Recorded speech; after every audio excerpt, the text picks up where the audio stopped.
welcome back to a new video. And in today's video, I wanted to do autumn book recommendations as well as my own autumn TBR. Now, you might remember a couple of weeks ago, I posted my September TBR, but while reading this month, I've realized that I just am such a mood reader, I cannot follow or stick to a TBR to save my life. So I thought it would be more interesting to kind of go with a more seasonal TBR, kind of talk about the books that I would like to read throughout the next few months rather than these books that I want to get to in a specific month, because then I kind of feel crappy about the books that I didn't read, and then it feels like a waste of my time and your time for watching a video of me talking about books I know I probably won't read in a month. But I still also wanted to do some book recommendations, which is what I'll start with, because I do just like talking about the books that I've read, especially books that I read before starting this channel, because I don't get to talk about those books a lot. So first I have two mystery thriller-ish books, I guess, that I want to recommend. And the first is Sadie by Courtney Summers. And I think I might have mentioned this book before, but it is one of my favorite books. It basically tells the story of this girl named Sadie who disappears, and it goes back and forth between Sadie's perspective and then the perspective of a true crime podcast that's covering her story. And because of that, I actually highly recommend you listen to the audiobook, because that's how I read it, and it was so good just because of the podcast aspect. Anyway, I really highly recommend you read that book. And then the next mystery thriller, I guess, like when you look this up on Storygraph, it's categorized as a thriller, but I don't know how true that is in my opinion, but anyway, and that is The Female of the Species by Mindy McGinnis. And I've talked about this book before. It follows 4 different perspectives. It's mostly the story of Alex Kraft, kind of moving through life after her sister was raped and killed, and it's so good. I guess it could be considered a thriller, but really it's just like a very, like, I don't even know how to put it into words, like how much the story means to me and how much I really like this book, and I need everybody to read it. Most of the books that I have for autumn recommendations are fantasy and sci-fi, just because I feel like that's mostly what I tend to read in the fall. I do have one romance series, but mostly it's just the fantasy and sci-fi. So first is Scythe by Neil Shusterman. And before you ask, no, I still haven't read The Toll. I hopefully will get to that sometime in the fall.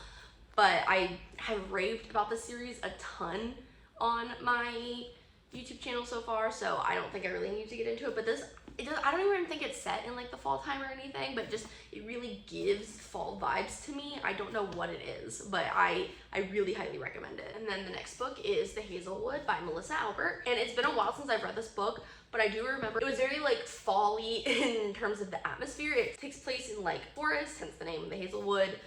It's very like whimsical and magical, and I definitely think it fits the fall vibes very well. And then the next book, while technically it is a fantasy, I think it would also be kind of considered a romance. It's like an urban fantasy romance-ish, but that is The Cemetery Boys by Aiden Thomas. And I feel like this is like the pinnacle of fall vibes. It takes place during Dia de los Muertos, so it's like around Halloween time, and it's just very like spooky and has like ghosts and magic and stuff like that, and I really, really highly recommend this book for the fall. And then the next book is The Night Circus by Erin Morgenstern. And once again, another book it's been a while since I've read, but it's definitely one that's also just very atmospheric and really gives like fall vibes. It's about like a traveling circus and these two magicians. It's like kind of a romance as well. I've talked about this a bunch before too, so I really highly recommend you read it. And then the next book is The Savage Song by V.E. Schwab.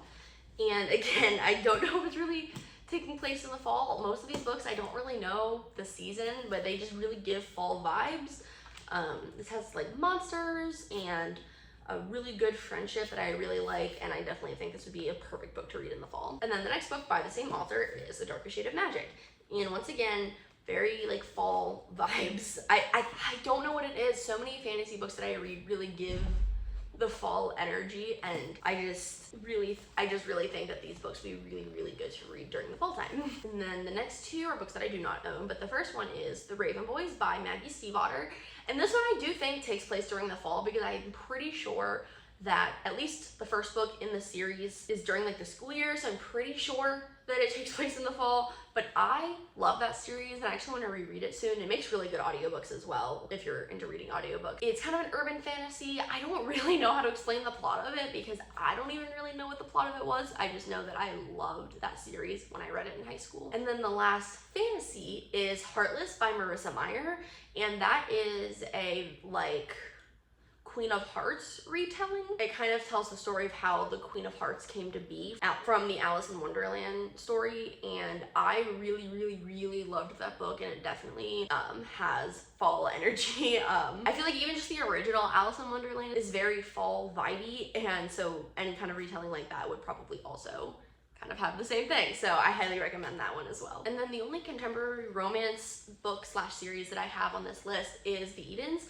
by Devney Perry, and I'm pretty sure at least the first few books are set during the fall season, but also they're taking place in a really small town, which I don't know if that's just because of nostalgia on my end, because I grew up in a really small town when I was, you know, middle school and high school, and so small towns always equate fall time to me, even though that's not always the case. But I definitely think this is a very good romance to read during the fall time. Now for my own personal TBR, I have, I think, 12 books here on this list of books that I would like to read throughout the months of September, October, and probably November. And first is Truly Devious by Maureen Johnson. I feel like I've been wanting to read this book forever. It takes place during like the school year, I think, because the main character is in a boarding school. I know it flashes back to different perspectives, and I feel like fall time is kind of the perfect time to read mystery thrillers because it's just very like cozy, I guess. Obviously, like, murder mystery is not cozy, but I just feel like the vibes around mystery thrillers are cozy. So I think this, I'm hoping I really get to this in the next few months. And then in the same vein, I want to read A Good Girl's Guide to Murder by Holly Jackson. And once again, it's just a murder mystery that I think would be good to read during the fall time, because I'm pretty sure this also takes place during the school year, but I could totally be wrong. And then the next book I want to read is Six of Crows by Leigh Bardugo. And surprisingly, this is one of the books I haven't read yet. I tried reading Six of Crows back in my freshman year of high school, but I got so bored in the first chapter that I just gave up on it. So I just don't think it was the right time for me to be reading it, because I wasn't really into like high fantasy type stuff like that at the time. So I think now is definitely a good time to try reading it. I'm pretty sure it's like a really high fantasy, which I tend to like a lot more in the fall time. And it's kind of like a dark fantasy from what I've heard.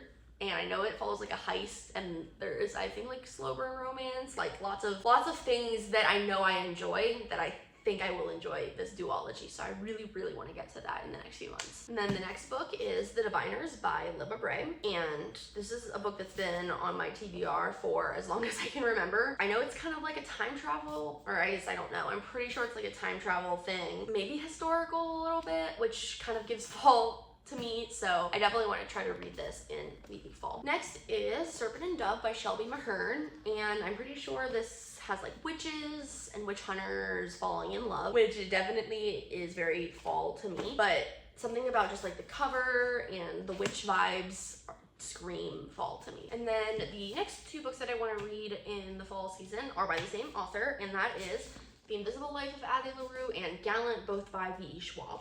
And these are the only two books by V.E. Schwab that I own that I have not read yet. I've really been needing to get to The Invisible Life of Addie LaRue for forever. I literally have the Barnes & Noble special edition with like the bookmark and everything. I just haven't gotten around to it for some reason. And then Gallant, I'm pretty sure it's like a middle grade or YA fantasy of some kind. I really do not know what the story is about, but everything about V.E. Schwab's books screams fall to me, so I definitely want to get to these two in the next few months. And those were the last of the like fantasy sci-fi books that I want to read in the next few months. So now I have a couple of romances that I kind of Googled to see that fit the fall vibes, because I do still like reading romance year-round, not just, you know, in the spring and summer months. So first is All Roads Lead Here by Mariana Zapata. And I've read a few of her books and I've really loved them. I have to be in the mood for them though, because they are really long with a really long slow burn. I've done some research and it seems like All Roads Lead Here is very like fall vibey. I think it's like a single mom or single dad, single parent in some way. So I definitely want to get into that. And then The Simple Wild by K.A. Tucker. And I'm pretty sure that book takes place in like a woodsy setting, I'm pretty sure. So I definitely think that fits the fall vibes perfectly. And then there's The False Flat by Melissa Collings. I really don't know much about this book. I just know that when I was searching for romance books to read in the fall, this one kept coming up a lot and the plot seemed interesting, and I'm pretty sure it's on Kindle Unlimited, so I want to try to read it. And then I have two books by Ella Mays, Marriage for One and The Hardest Fall. Marriage for One I've heard all over TikTok. I'm pretty sure it's like a marriage of convenience, and the only other thing I know about it is that the main characters' names are Jack and Rose, intentionally named after the Titanic characters. So I've been wanting to read that for a while, and I know nothing about the second book. It's once again a thing where it kept popping up on lists of romance books that are perfect to read in the fall, so I definitely want to get into that. And that is the last book on my TBR, and I hope you enjoyed it and kind of enjoyed this style of video a little more. I'm thinking that I want to do something like this for every season rather than monthly TBRs. So if you think that's something you'd enjoy, let me know down below, and I will see you next time.